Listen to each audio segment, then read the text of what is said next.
Thank you. I am a wildlife campaigner. I am well known for working for the Badger Trust, but I've got to say to begin with today, I'm not representing the Badger Trust, because a certain agriculture minister, former agriculture minister, took upon himself to make a complaint to the Charity Commission. The gentleman concerned was the architect of this cruel, horrible badger cull, and he's very worried about someone like me coming here to Worcester to talk to you about why this is wrong and why we should hold this government to account. So he complained to the Charity Commission to say that we were questioning, well, he was questioning the neutrality of the charity by being involved in this event. So I'm here today with the agreement of the Charity Commission as an individual. I'm not speaking on behalf of the charity, but I will not be silenced. And none of you will be silenced. Because we fought hard, we fought wars, we've died in this country for freedom of speech. And during election campaigns, that freedom of speech is more important than ever before.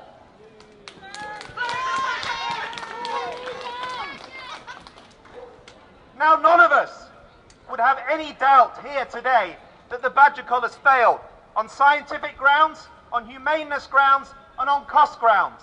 This government, over the last 2 years of culling, has spent £15 million of taxpayers' money to kill just under 2,500 badgers in the most cruel way possible.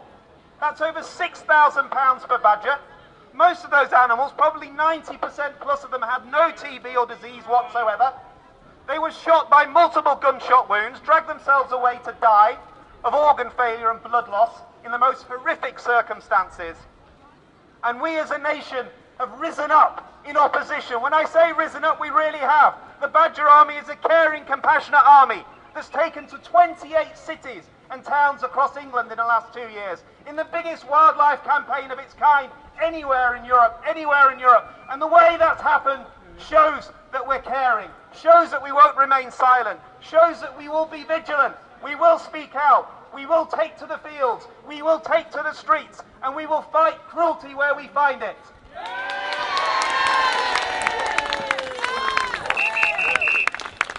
Now, if any of you had been with us at the Badger Trust seminar at the University of West of England last Saturday, you would have seen a certain gentleman, a Professor John Bourne, probably one of the leading experts in the world on bovine TB. Now, John's a vet, John's a farmer, John's no lover of badgers, but you would have been entranced, as we all were, by what he had to say about the disgusting nature of this policy. He made it very clear that during the last Labour government, he oversaw the biggest, most in-depth research project on badger culling anywhere in the world. £50 million was spent on it. 11,000 badgers were killed. And the conclusions of that study of the leading scientists that he chaired were that killing badgers, as we've done in Gloucestershire and Somerset, makes no meaningful contribution at all to lowering bovine TB. And he also said, quite rightly, that the problem is not badgers, the problem is cattle. 95% of the disease spread of TB is from cow to cow. The badgers are the victim of this disease. They have been the victim of industrial pollution from our farming industry, an intensive industry that moves more cattle anywhere in this country than anywhere else in Europe. And that is something that we have to act upon. That is something that we have to change. That is not the view of just an animal rights or a wildlife campaigner. That is the view of a leading scientist with more professional knowledge and expertise in this than all the government ministers and all the so-called experts in DEFRA put together.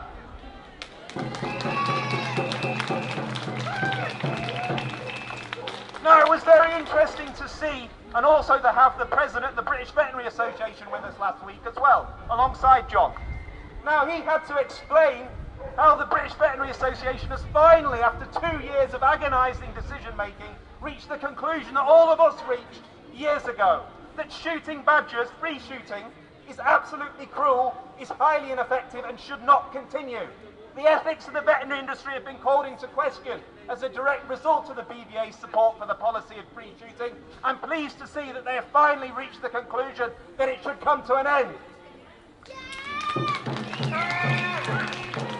But that raises some very, very serious questions about what will happen next. Because if you look at the costings that this government came forward with in 2012, it was £3,500 per square kilometre to trap and shoot and kill a badger. To vaccinate and trap a badger and release it is £3,250 per square kilometre. So it's cheaper to trap and vaccinate than it is to trap and kill. And not only is it cheaper, it's getting much cheaper now because the government have expanded badger vaccination to 10 new areas of the country. They put £1.5 million of publicly funded money after much pressure from the Badger Trust and other groups into projects like what we're seeing supported by the Badger Trust in Cheshire and Derbyshire and other parts of the country. And as a result of Labour, people like you training to be vaccinators, using your time voluntarily to go into the fields at night, to lay cages, to get the badgers in, to vaccinate and release them, we will get that cost down to a few £100s per square kilometre. Do any of you in this audience today believe that it's justifiable to spend £3,500 per square kilometre killing and shooting them, when actually we could spend a few £100s per square kilometre vaccinating and releasing them?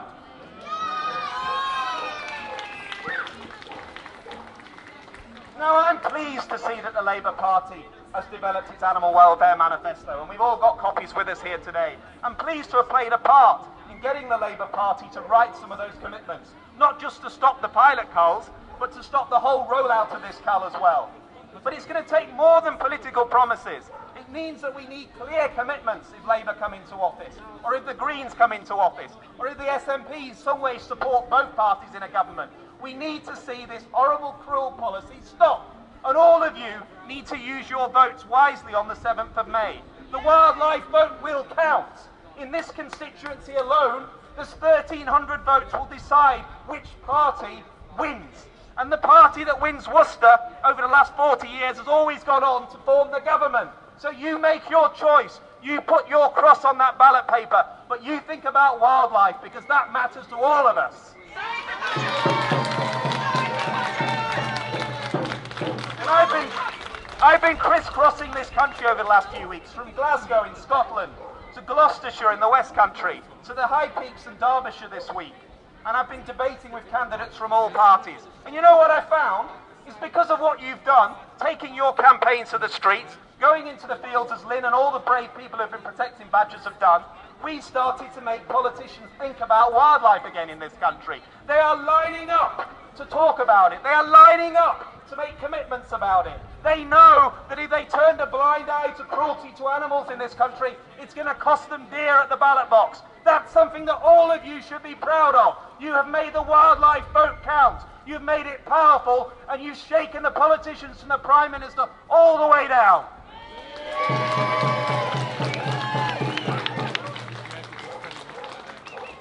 But we cannot afford to give up.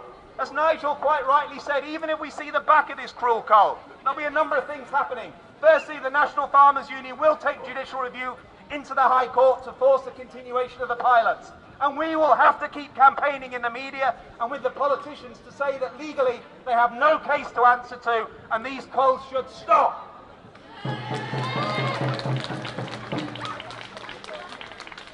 But there's another dark side to this, and I see it all the time, and I've been talking about it in the media over the last few weeks. That's a level of persecution of badgers, as Nigel quite rightly said.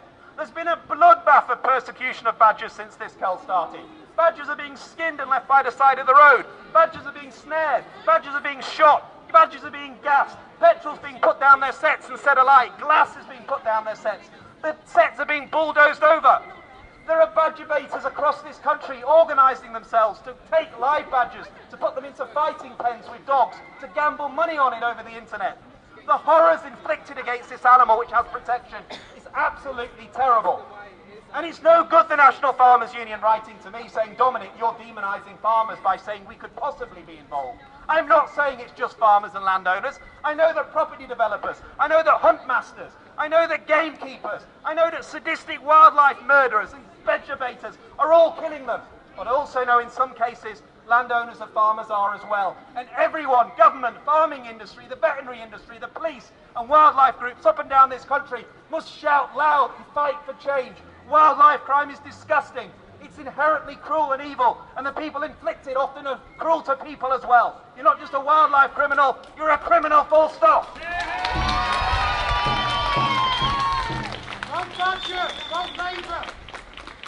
And also we're seeing huge pressure on developments as well. I was in Kettering yesterday looking at a building development, hundreds of houses being built over badger sets.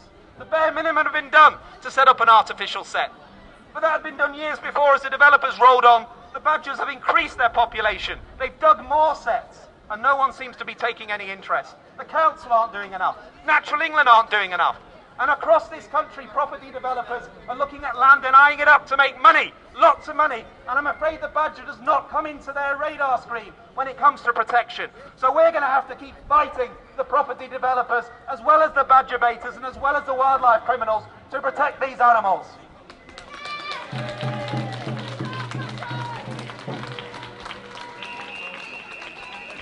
The badger has become a lightning rod for all of us in this country to think about our wildlife and our natural environment.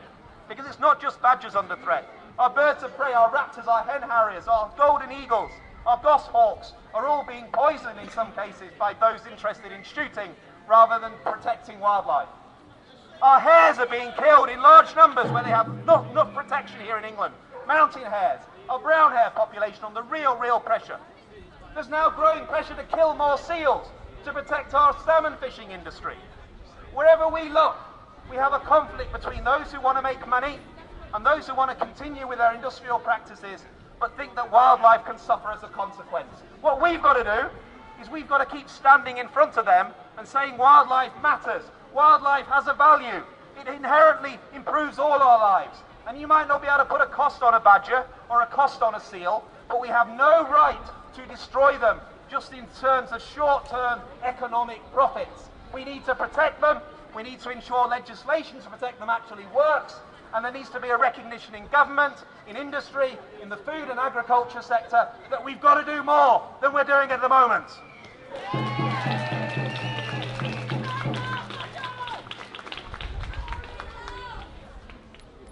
We will not stop campaigning. This army is a compassionate, caring army that has shaken this country. We will keep fighting for wildlife. We'll be in Witney in a few weeks' time on the Green next Saturday. We're going to be outside Mr. Cameron's count on the night of the election. If any of you want to join us, we will be there. On the night when he goes in to put his cross on his ballot paper, we'll be there in his face telling him all the way to the end that this policy has been disgusting and we will hold him accountable for it.